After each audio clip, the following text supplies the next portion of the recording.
అందరికీ నమస్తే. Welcome to KSS Telugu times. నేను మీ వంశీకృష్ణ.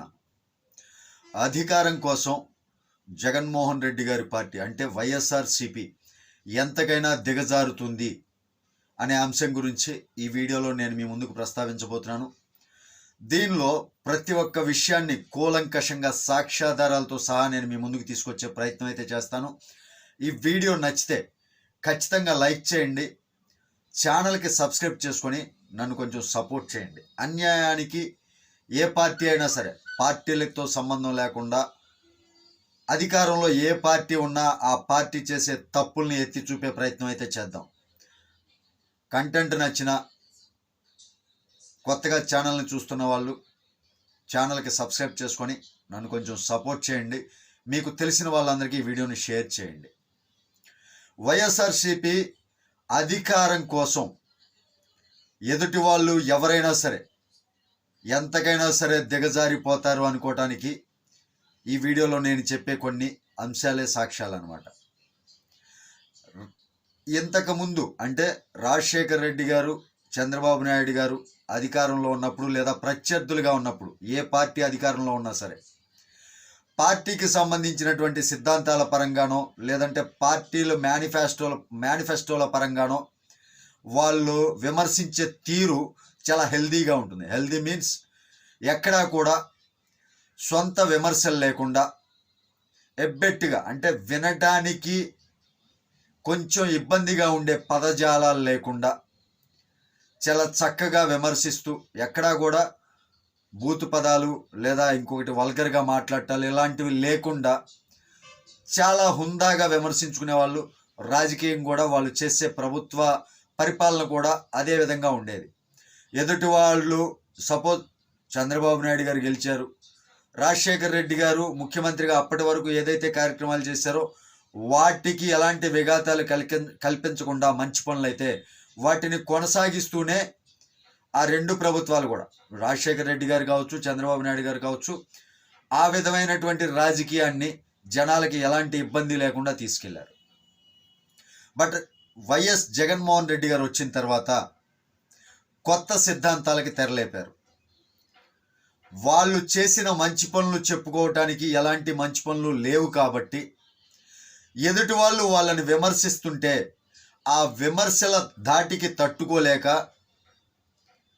వాళ్ళ కుటుంబంలోని వ్యక్తుల్ని లేదా వాళ్ళనే విపరీతమైనటువంటి మాటలతో, విపరీతమైనటువంటి పదజాలాలతో విపరీతంగా ఇక ఎంత లెవెల్కైనా సరే ఎంత నీచ స్థాయికైనా సరే దిగజారిపోతారు అనడానికి ఇప్పుడు నేను చూపించబోయే ఈ వీడియోని మీరు చూసిన తర్వాత, ఈ సాక్ష్యాన్ని మీరు చూసిన తర్వాత మీరే అర్థం చేసుకుంటారు.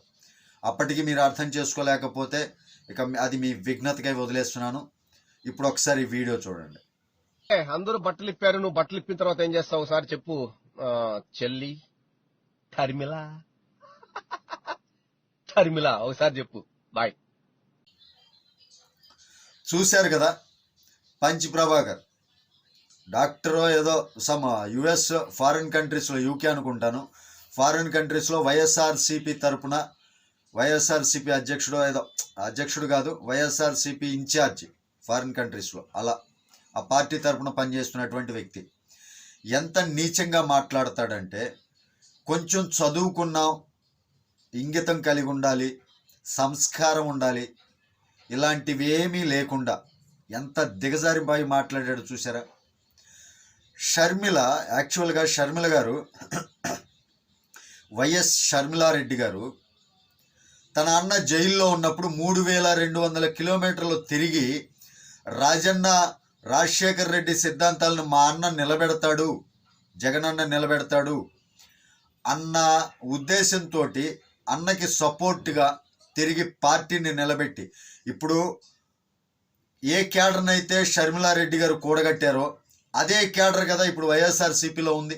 అంతకుమించి కొత్త క్యాడర్ ఏమన్నా జగన్ గారు ముఖ్యమంత్రి అయిన తర్వాత ఏమన్నా తీసుకొచ్చారా?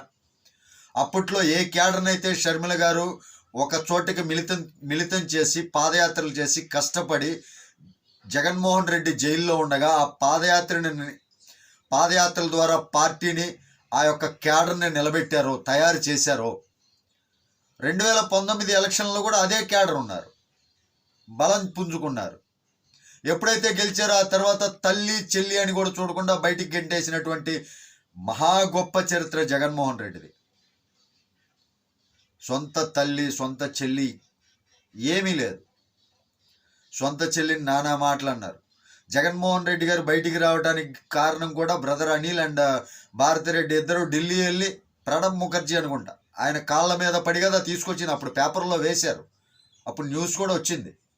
మరి అంత కష్టపడితే ఆమెను విమర్శిస్తూ ఇప్పుడు నువ్వు షర్మిల రెడ్డివి కాదు శాస్త్రివి, సరే అవంటే సరిపోని ఇంటి పేర్లు పరంగా ఏదో మాట్లాడుతున్నారు అనుకోవచ్చు. ఇప్పుడు వీడు మాట్లాడిన మాటలు ఏంటండి? ఒక మనిషిగా మాట్లాడాడు వాడు. బట్టలు ఇప్పిన తర్వాత ఏం చేస్తావు షర్మిల అని కూడా అన్నాడు. అలాంటి మాటలండి ఆడవాళ్ళని మాట్లాడేది. ఆడవాళ్ళని గౌరవించలేని సంస్కృతికి తెరలేపింది ఒక జగన్మోహన్ రెడ్డి ప్రభుత్వం. ఇవన్నీ కూడా జగన్మోహన్ రెడ్డి గారికి తెలియవంటారా? తెలియకుండానే మాట్లాడుతున్నారు వీళ్ళంతా. జగన్మోహన్ రెడ్డి గారి తాడేపల్లి కొంప నుంచి స్క్రిప్ట్ వెళ్లకుండా వాళ్ళంతా మాట్లాడుతున్నారా అంటే కొంచెం ఆలోచించవలసినటువంటి అంశమే. లేదు, వీళ్ళు ఇలా మాట్లాడటానికి ధైర్యం ఇచ్చింది జగన్మోహన్ రెడ్డి గారే కదా, వెనకాలండి నడిపిస్తున్నారు అనుకోవచ్చు కదా.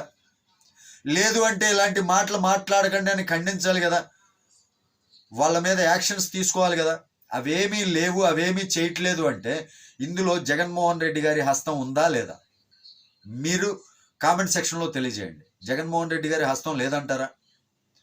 సరే, ప్రత్యర్థులుగా ఉన్నారు, ఆస్తి పంచలేదు, బయటికి నెట్టేశారు.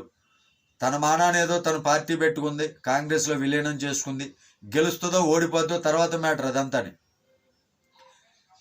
ఏది జరిగినా సరే ఒక ఆడబిడ్డని, ఒక ఆడ మనిషిని బట్టలు ఓడదీసిన తర్వాత ఏం చేస్తావు? ఇవన్నీ మాట్లాడతారండి. బట్టల గురించి మాట్లాడతారా? స్త్రీకిచ్చే గౌరవం ఇదే. ఆ పిచ్చి ప్రభాకర్, వాడికి పిచ్చి ముదిరినట్టుంది కొంచెం. ఒకసారి డాక్టర్ అయి అనుకుంటా, నువ్వు డాక్టరో కాదో నాకైతే పూర్తిగా తెలియదు. ఒకవేళ డాక్టర్ అయితే మెంటల్ కా డాక్టర్ ఎవడని ఉంటే చూపించుకో వెధవ అని. ఏం మాట్లాడుతున్నావురా వెధవ? అలాంటి మాటలా మాట్లాడేది.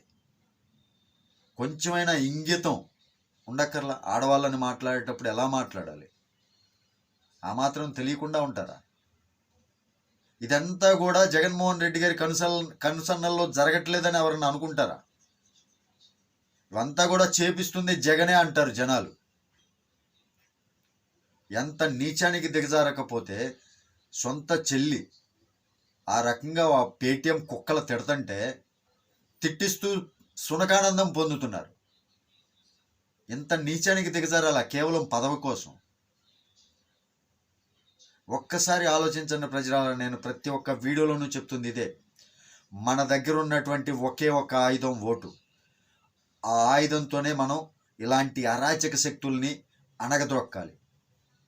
కాబట్టి జాగ్రత్తగా ఆలోచించి నెక్స్ట్ ఈ సైకో ప్రభుత్వం రాకుండా మనందరం కూడా మన ఓటు అనే హక్కుతోటి వాళ్ళని తరిమి కొడదాం. Thank you. జై హింద్.